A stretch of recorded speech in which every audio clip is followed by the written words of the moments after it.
Dela Alvaro leaned against the corridor wall outside the conference area at the spotted Pony Casino. As head of security, she was waiting for a casino employee that had been seen sneaking out the fire door by the conference area the last 2 days. All employees were to leave through the security area as they clocked out. When Dela checked the woman's time card, someone had been clocking the employee out 3 and 4 hours after she'd been seen leaving the casino by the fire door. "Athena left the pony and is headed your way." Marty Casper, head of surveillance's voice came through her earbud. "Roger," Dela spoke into the microphone clipped to the shoulder of her polo shirt. Being head of security for this casino on the Umatilla Reservation was the closest she could get to the job she had dreamed of while an MP in the Army.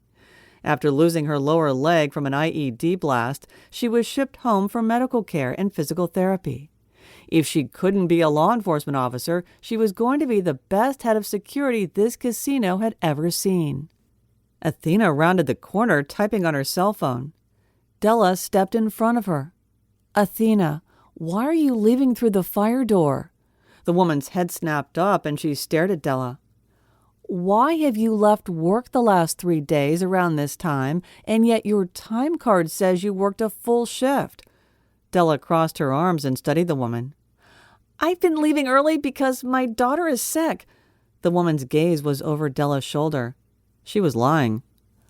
"I see, but why would you need to leave early? Shouldn't you be home with her if she's sick?"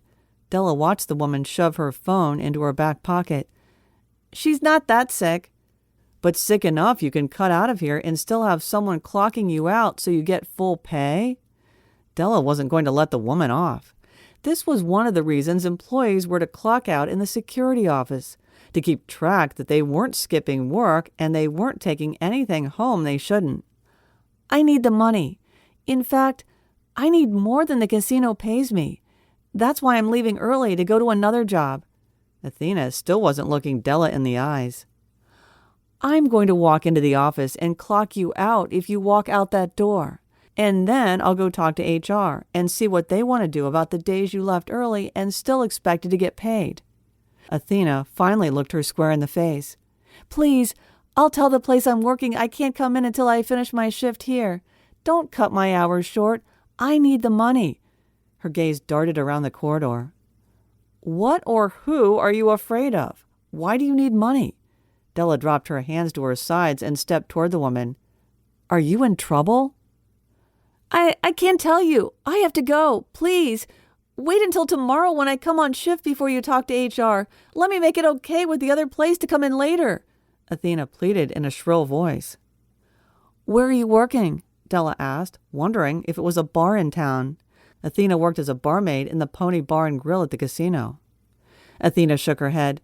"No, I don't want you going in there and causing trouble. I've got enough." She nodded to the fire door. "I gotta go," and ran down the corridor, slammed into the fire door, and left. The reason the alarm didn't go off, and hadn't the other days, had to do with it having been turned off because employees in the Pony Bar and Grill and Stallion Restaurant used it to go outside and smoke on their breaks. It saved them time from walking to the employee break room and out into the outdoor area fenced off for them to smoke on their breaks.